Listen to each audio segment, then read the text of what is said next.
പ്രബോധന രംഗത്ത് പുത്തനുണർവുമായി ലൗദി ഖുർആൻ masters club അവതരിപ്പിക്കുന്നു രാത്രി സന്ദേശം. എന്നും രാത്രി 9 മണിക്ക് യൂട്യൂബിലൂടെ പ്രസംഗ പരിശീലന കളരിയിലെ പഠിതാക്കൾ നിങ്ങൾക്കായി ഒരുക്കുന്നു. കേൾക്കുക, പ്രബുദ്ധരാവുക, മറ്റുള്ളവരിലേക്ക് എത്തിക്കുക. അൽഹംദുലില്ലാ, അസ്സലാത്തു വസ്സലാമു അലാ റസൂലില്ലാ വഅലാ ആലിഹി വസ്ഹബിഹി അജ്മഈൻ. അമ്മാ ബഅദ്. റബ്ബി ഇശ്റഹ് ലി സ്വദ്രി വയസ്സിർ ലി അംരി വഹ്ലുൽ ഉഖ്ദതം മിൻ ലിസാനി യഫ്ഖഹു ഖൗലി.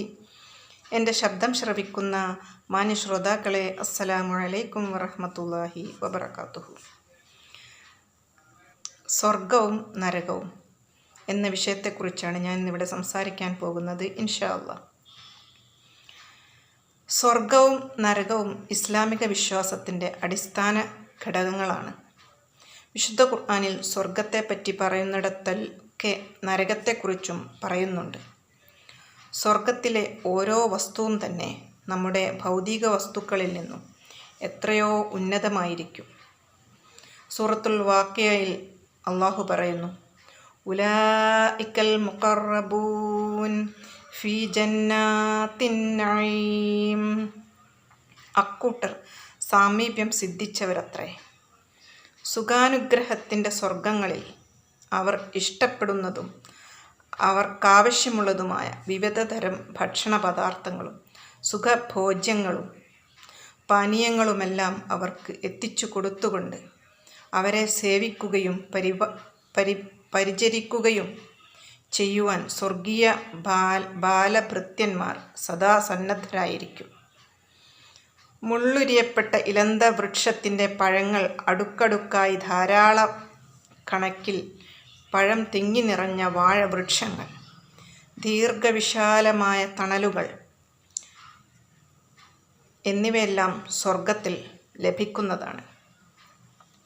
ബുഖാരി, മുസ്ലിം റിപ്പോർട്ട് ചെയ്ത ഒരു ഹദീസിൽ നബി സല്ലല്ലാഹു അലൈഹി വസല്ലമ ഇപ്രകാരം പറഞ്ഞിരിക്കുന്നു, സ്വർഗത്തിൽ ഒരു വൃക്ഷമുണ്ട്. വാഹനക്കാരനായ ഒരാൾ അതിൻ്റെ തണലിൽ 100 കൊല്ലം സഞ്ചരിച്ചാലും അവനത് മുറിച്ചു കടക്കുകയില്ല.